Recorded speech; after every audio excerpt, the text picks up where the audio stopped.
মুসলিম পারমাণবিক শক্তিধর দেশ পাকিস্তানের সাথে এই চুক্তিটি শেষ করলো। পাকিস্তানের প্রধানমন্ত্রী শাহবাজ শরীফ সৌদি আরবে গিয়ে ক্রাউন প্রিন্স মোহাম্মদ বিন সালমানের সাথে এই চুক্তিটি করলেন। সেখানে স্পষ্ট বলা হয়েছে, যদি সৌদি আরবের উপর আক্রমণ করা হয়, পাকিস্তান ভাববে এটি তার উপর আক্রমণ, ভাববে না, এটি পাকিস্তান কনফার্ম যে এটি আমাদের উপর আক্রমণ। তাহলে সৌদিকে রক্ষায় পাকিস্তান ঝাঁপিয়ে পড়বে তার সকল শক্তি নিয়ে।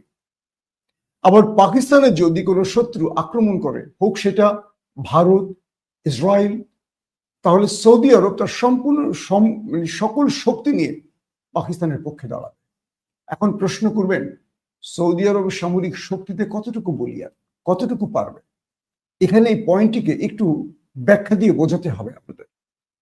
সৌদি আরব পৃথিবীর একটি পরাশক্তি বলতে হবে, সামরিক দিক থেকে না, তারা মুসলিম মোরল রাষ্ট্র হিসেবে পরাশক্তি।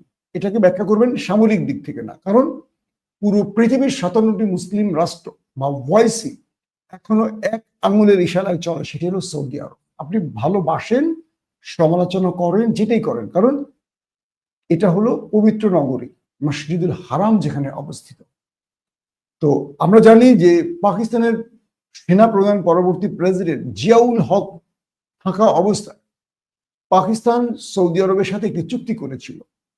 এই চুক্তিটি ছিল যে যদি পাকিস্তানের মসজিদুল হারামে কোনো আক্রমণ হয়, এটি পাকিস্তান ধরে নেবে তার উপর আক্রমণ, এবং যারা আক্রমণ করবে তাদের বিরুদ্ধে পাকিস্তান লড়াই করবে। অর্থাৎ মসজিদুল হারামের সম্পূর্ণ নিরাপত্তার দায়িত্ব পাকিস্তানের উপর থাকবে।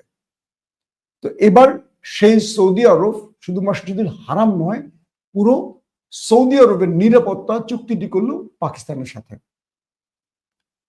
তো এই চুক্তিটির আরো ফলাফল বলছি। এই চুক্তির পরপর সবার চোখ ছিল ভারতের দিকে, যে ভারত আসলে কি প্রতিক্রিয়া দেখাবে, কারণ ভারত অপারেশন সিঁদুর